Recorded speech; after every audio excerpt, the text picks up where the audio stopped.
Olá, eu sou o Jairo, estou aqui em Coqueiral de Taparica, Vila Velha, Espírito Santo, e hoje é uma quarta-feira, dia 26 de agosto de 2020.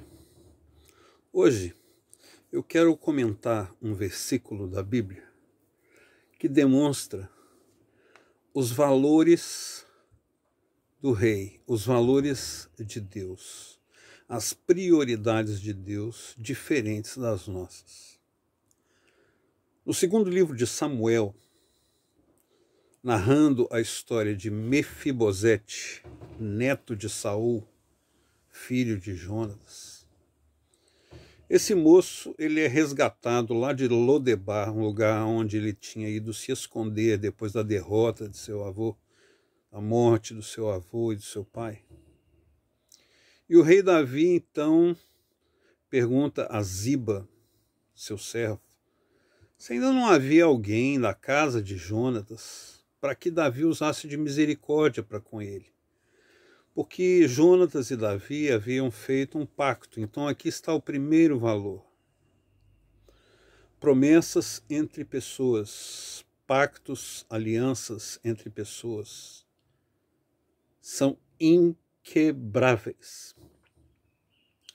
Um homem é da altura da sua palavra. A pessoa que mente, a pessoa que promete e não cumpre, ela é amaldiçoada na Bíblia. Pois a palavra de Deus diz que o diabo é o pai da mentira e quem mente é filho do diabo. Não existe nenhuma atenuante. É igual linguagem binária de eletrônica, 0, 1. 1, 0. Ou é ou não é. E então, Mefibosete é trazido para ser servido por 35 pessoas da casa de Ziba, entre parentes e funcionários e escravos antigos. E apesar de ter toda essa regalia e herdar de volta e ter de volta todas as propriedades do seu pai, todas, como Davi havia prometido ao seu amigo Jonatas, apesar de tudo isso, Mefibosete não vai morar numa casa dele. Ele vai morar no palácio. Ele vai comer na mesa do rei. Segunda verdade sobre os valores de Deus. Uma promessa feita por Deus é inquebrável. Quem é filho do rei, quem é da linhagem real, e isso tem um significado espiritual muito profundo, jamais vai perder ou deixar de ter o seu benefício. É uma promessa tão vívida, tão intensa e tão concreta quanto o fato consumado.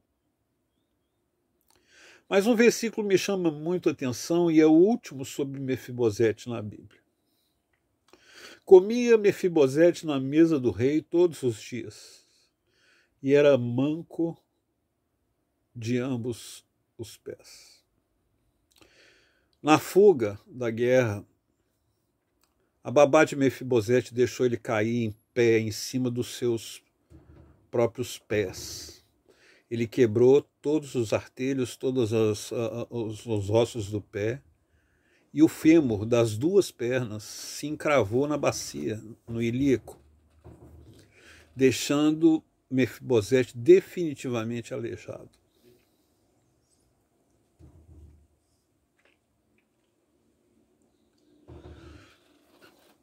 Deus poderia ter curado Mefibosete porque ele ressuscita mortos.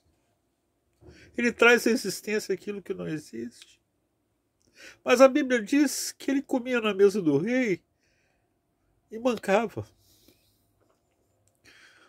Talvez um texto neopentecostal de teologia moderna curaria Mefibosete. E eu quero lembrar uma história do meu tempo de terapia com a doutora Sônia Musel, em Belo Horizonte. Uma das melhores psicólogas que eu já conheci. Ela trabalhava uma linha muito interessante, não sei o nome. Ela me fazia assistir filmes na época do VHS, fazer desenhos, colagens.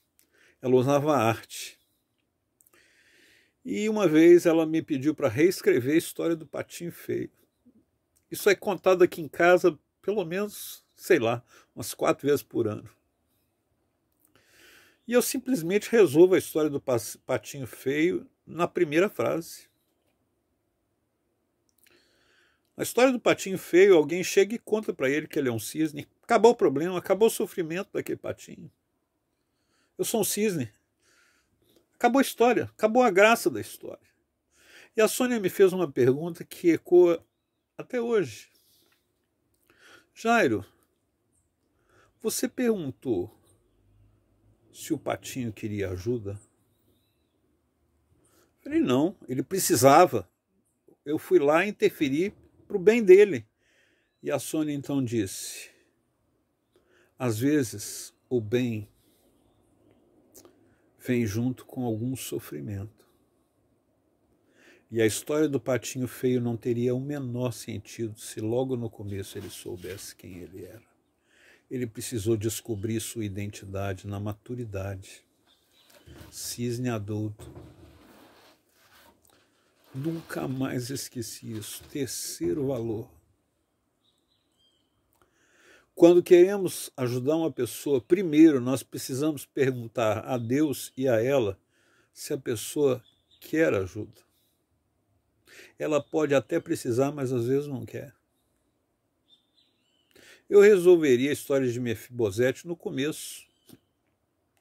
Ele foge da guerra com sua família, não fica aleijado e vive uma vida próspera, porque afinal de contas ele tinha alguns bens. Mas isso não tem graça nenhuma, perto da manifestação da graça, e aqui vai a quarta lição. Existem coisas que Deus não cura.